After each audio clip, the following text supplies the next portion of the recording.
या तो बदचलन हवाओं का रुख मोड़ देंगे हम, या खुद को बाणी पुत्र कहना छोड़ देंगे हम।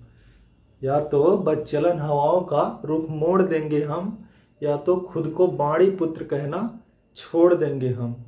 जिस दिन हिचकिचाएंगे लिखने से हकीकत, उस दिन कागज को फाड़ देंगे और कलम को तोड़ देंगे हम। जी हाँ दोस्तों, डीके एग्जाम सेंटर में आप सबका स्वागत है।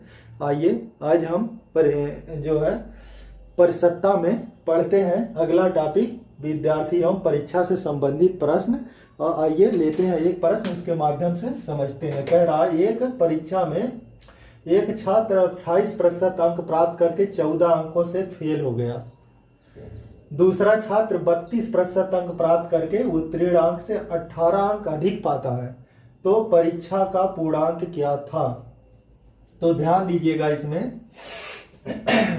अगर हम मान लें एक रेखा है, यहाँ पे मान लीजिए पासिंग मार्क है, उत्तीर्ण अंक यहाँ पे है, तो एक छात्र जो है जब 28% अंक प्राप्त किया तो वो 14 अंक जो है से फेल हो गया, यानी 14 अंक यहाँ से कम पाया, यानी यहाँ कहीं 14 अंक पाया।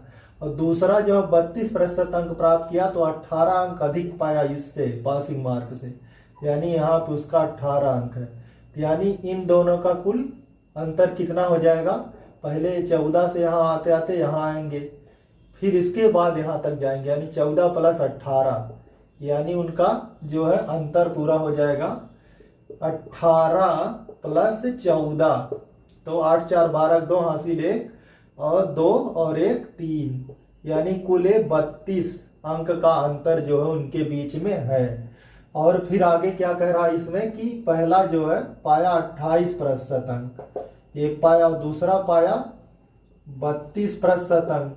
इनके अंकों का प्रतिशत अंतर कितना है?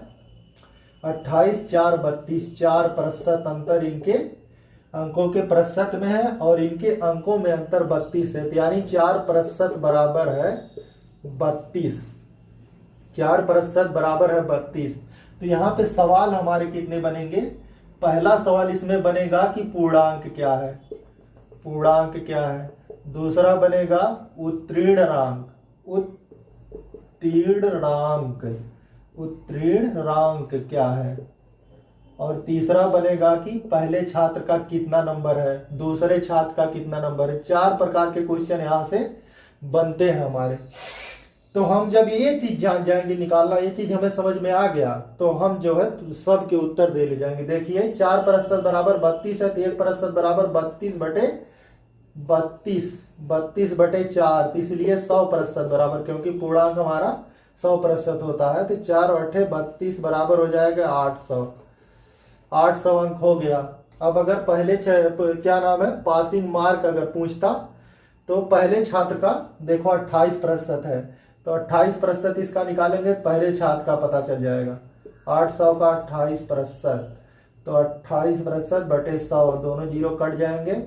और 8 अट्ठे 8 अट्ठाई 64 की 4 हासिल 6, 8 दूना 16 4 क्या नाम है 8 अट्ठाई 64 की 4 हासिल 6 और 8 दूना 16, 16 6 22, यानी पहला छात्र जो हमारा पाया होगा 224 अंक पाया था, और वो जो फेल हुआ था कितने अंक से? 14 अंक से। तो इसका मतलब अगर 14 अंक जोड़ देंगे तो पासिंग मार्क भी हमारा मिल जाएगा। और दूसरे छात्र का ज्ञात करना होगा तो 32% है, 800 का 32% निकालेंगे। इस तरह से हम सबके उत्तर निकाल सकते हैं। आइए एक एग्जाम्पल और लेते हैं, आपको और अच्छे से क्लियर होगा।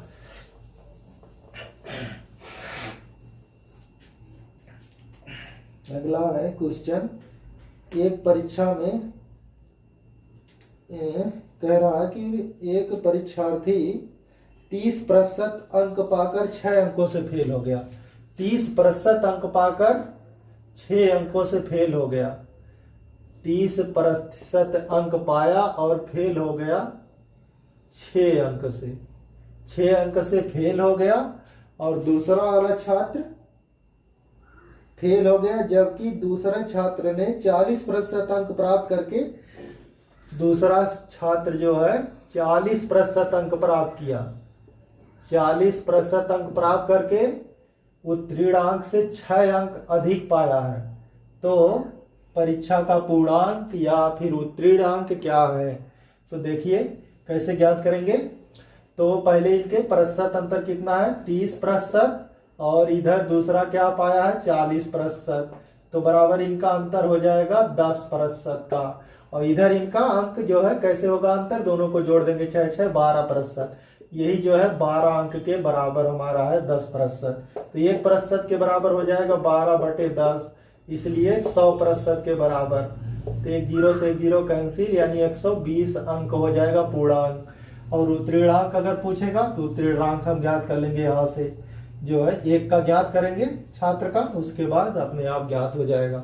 देखो पहले छात्र का 30% अंक है, या दूसरे ज्ञात कर लेंगे 40% है, तो 120 गुणे 40/100 काट देंगे दोनों जीरो कैंसिल, 12 चौक 48 अंक पाया था दूसरे छात्र ने, और पास हुआ था 6 अंक से ज्यादा से। इसका मतलब उत्तीर्णांक जो होगा हमारा इससे 6 अंक कम होगा, 48 - 6 बराबर 42 अंक, ये हमारा पासिंग मार्क हो जाएगा। इस तरह से हम ज्ञात कर सकते हैं। आइए चलते हैं दूसरे क्वेश्चन पे। आगे दूसरा क्वेश्चन क्या कह रहा है, एक परीक्षा में एक विद्यार्थी 20% अंक प्राप्त करके 5 अंक से फेल हो जाता है, तथा दूसरा 30% अंक प्राप्त करके 20 अंक अधिक पाता है, तो पूर्णांक ज्ञात कीजिए। तो ध्यान दीजिए एकदम सेम टू सेम वैसे ही सवाल है। इनको हम यहाँ से देते हैं मिटाए, और जो है यहीं पे भर देते हैं, बस हमारा हो जाएगा कंप्लीट सवाल। क्या कह रहा हमारा हमारा सवाल क्या कह रहा है, एक परीक्षा में एक विद्यार्थी 20% अंक प्राप्त करके 5 अंकों से फेल होता है। 20% अंक प्राप्त करके 5 अंक से फेल हो जाता है, और दूसरा छात्र कह रहा है कि 30% अंक प्राप्त करके 20 अंक ज्यादा पाता है। 30% अंक प्राप्त करता है तो इसका 20 अंक उत्तीर्णांक से ज्यादा हो जाता है। तो अब पूछ रहा है कि जो है हमारा उत्तीर्णांक क्या होगा। यहाँ पे पूछ रहा उत्तीर्णांक, तो परीक्षा का पूर्णांक ना करके यहाँ पे उत्तीर्णांक कर देंगे। उत्तीर्णांक हो गया हमारा क्या था, तो देखिए 20% और है एक दूसरा पाया है 30%, अंतर दोनों का हो गया 10%, और इधर दोनों का अंतर एक 20 एक 5, 20 5 25% हो गया।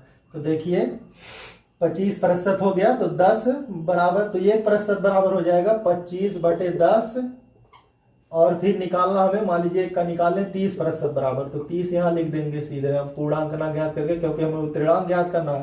तो एक छात्र का हम ज्ञात करेंगे, एक जीरो से एक जीरो कट जाएगा, 25 × 75 अंक हो गया जो पास था। 30% पाने वाला छात्र जो है 75 अंक पाया है, और वो 20 अंक अधिक पाया है, तो इसका मतलब उत्तीर्णांक कितना हो जाएगा, उत्तीर्णांक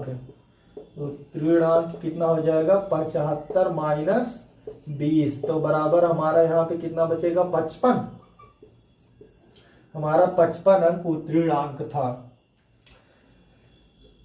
तो अब आगे चलते हैं, आगे देखते हैं अगला सवाल। एक परीक्षा में एक विद्यार्थी 28 अंक प्राप्त करके 12 अंक से फेल होता है। 28% अंक प्राप्त करके 12 अंक से फेल होता है। 28% अंक प्राप्त करके 12 अंक से फेल हो जाता है, और दूसरा कह रहा है, दूसरा जो हमारा 32% अंक प्राप्त करके 4 अंक अधिक पाता है। 32% अंक प्राप्त करता है, 32% अंक प्राप्त करके 4 अंक अधिक पाता है उत्तीर्णांक से, 4 अंक अधिक पाता है, तो उत्तीर्णांक क्या होगा। तो देखिए सेम टू सेम उसी तरह लगा देंगे, जो है इसको भी कैसे लगाएंगे, 28% है एक, और दूसरा है 32%। 32% अंतर हो जाएगा 4%, ये बराबर हो जाएगा हमारा कितने के 12, और 4 16 अंक हो गए हमारे। तो 1% बराबर 16/4, इसलिए 32% बराबर 32, तो 4 8 32, 16 8 144 अंक जो है पाया था पास होने वाला छात्र, क्योंकि हमने 32% अंक निकाला है, तो वो 4 अंक अधिक पाया था, इसलिए उत्तीर्णांक कितना हो जाएगा, उत्तीर्णांक उत्तीर्णांक कितना हो जाएगा हमारा, क्योंकि ये जो है 32% पाने के बाद 144 अंक पाया और 4 अंक पासिंग मार्क्स से ज्यादा पाया है, इसलिए 4 अंक इसमें से घटा देंगे तो हमारा उत्तीर्णांक मालूम हो जाएगा। 144 - 4 बराबर 140 अंक, ये जो हमारा उत्तीर्णांक था परीक्षा में। आशा करते हैं आपको ये बात समझ में आई होगी। अगली वीडियो में अब हम लेके मिलेंगे बेन आरेख से संबंधित प्रश्न। तब तक के लिए नमस्कार।